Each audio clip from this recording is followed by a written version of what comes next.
जय जिनेंद बंधुओं, तिथैर भावना ग्रंथ की 16 भावनाओं रूपी सीढ़ियों को हमें पार करना था। उसका स्वाध्याय करते हुए आज हम अल्पबुद्धि जीव अंतिम पड़ाव पर अर्थात अंतिम भावना पवयन वत्सलत्व भावना तक पहुँच गए हैं। इस ग्रंथ के माध्यम से तीर्थंकर प्रकृति के बंध में सहायक इन भावनाओं को समझना अत्यंत सरल हो गया है। गुरुदेव ने इन 16 कारण भावनाओं के प्रत्येक मोती को ज्ञान के धागे में पिरोया है, अर्थात जिससे हमें आसानी से समझ आ जाए ऐसे व्याख्यायित किया है। ऐसे वीतराग श्रवण के चरणों में कोटिशः नमन करते हुए अंतिम भावना का सार आपसे कहते हैं। गाथा 123 में गुरुदेव कहते हैं कि प्रवचन शब्द शास्त्र के लिए आता है और सहधर्मी भव्य आत्माओं को भी कहा जाता है। यहाँ मोक्ष मार्ग पर चलने वाले सभी प्राणी प्रवचन नाम से कहे हैं।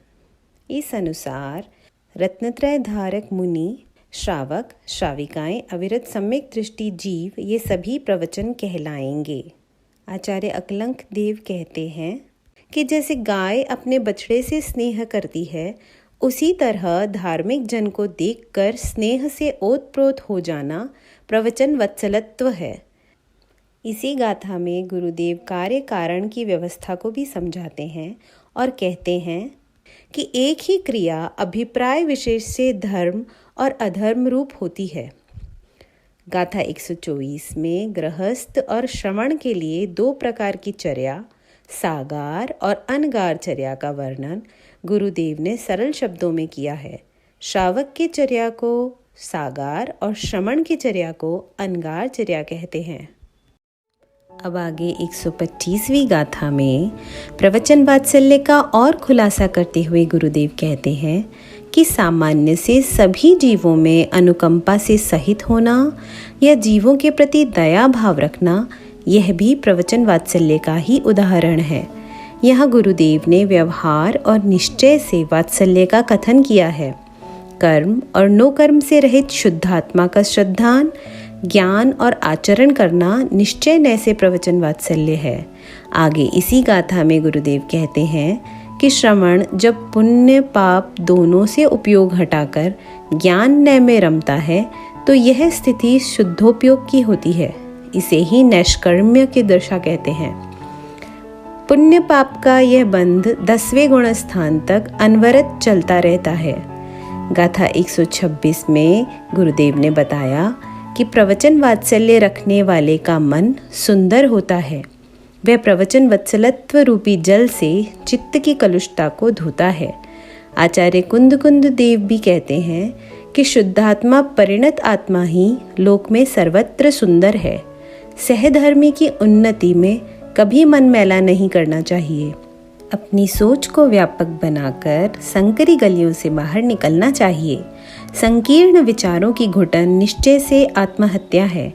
इसलिए जियो और जीने दो मंत्र से मन की मलिनता अवश्य दूर होगी। पर की चिंता आत्मा को अधम से भी अधम बना देती है। अब आगे गुरुदेव गाथा 127 में बताते हैं कि प्रवचन वत्सलत्व की भावना उसके लिए ही होती है जो हमेशा मन में ऐसा विचार रखता है कि कोई भी मेरे लिए पर नहीं है और कोई मेरा निज भी नहीं है। यह अपने पराये का भेद राग और द्वेष से उत्पन्न होता है। साथ ही जो सचित्त अचित्त द्रव्यों में माध्यस्थ होता है, सभी जीवों के सुख की इच्छा करता है, उसके ही प्रवचन वत्सलत्व की भावना होती है। जिनेंद्र भगवान की वाणी का सार भी यही है कि सब जीव सुखी रहें। जैसा हम कहते हैं, जियो और जीने दो। सर्वजन हिताय सर्वजन सुखाय की उदार वृत्ति रखने वाला आत्मा ही इस भावना का समीचीन पात्र होता है। गाथा 128 के माध्यम से हमें समझाया गया है कि विनय और वात्सल्य वस्तुतः एकार्थवाची हैं। व्यवहार से इन्हें भिन्न भिन्न देखा जाता है। भावनात्मक स्तर पर दोनों एक ही हैं, किंतु क्रियात्मक स्तर पर थोड़ा सा भेद दिखता है। गुरुदेव ने तो हमें यह भी बताया कि बिना वात्सल्य के किया गया विनय भी चापलूसी के समान है। यहाँ हनुमान और भगवान महावीर के उदाहरण द्वारा विनय और वात्सल्य को समझाया गया। प्रवचन वात्सल्य को समझाते हुए अब आगे गाथा 129 में इससे रहित कौन होते हैं यह बताते हैं कि जो अपने सहधर्मी की अवहेलना करता हो, उनको नीचा दिखाने की भावना रखता हो, वह प्रवचन वात्सल्य से दूर है। वीतराग होने से पहले वीत द्वेष होना आवश्यक है। गुरुदेव कितने सरल उदाहरण से हमें अल्पबुद्धियों को समझाते हैं कि देखो, एक माँ का अपने पुत्र को डांटना द्वेष नहीं किंतु राग की ही परिणति है, या गुरु का शिष्य के लिए ताड़न भी द्वेष नहीं अपितु प्रशस्त राग की परिणति है।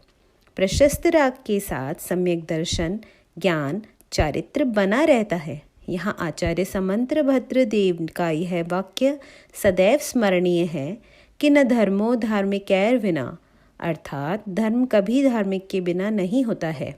धार्मिक की निंदा और अवहेलना से तो अपने आत्मधर्म की अवहेलना होती है।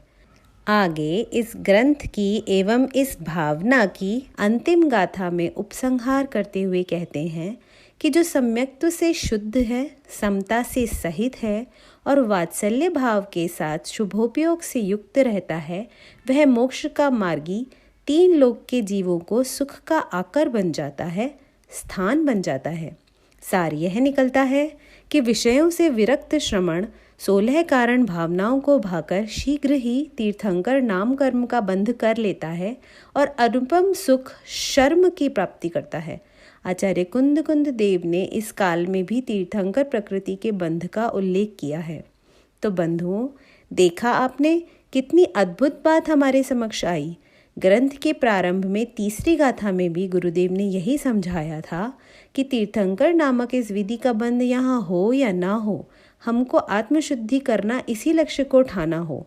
और अंतिम 130वीं गाथा में भी यही बात सामने आई कि पंचम काल में भी तीर्थंकर प्रकृति का बंध होता है। अब हमें 130 गाथाओं के माध्यम से अपने भावों को शुद्ध करके मोक्ष मार्ग पर निरंतर बढ़ने का प्रयास करना है।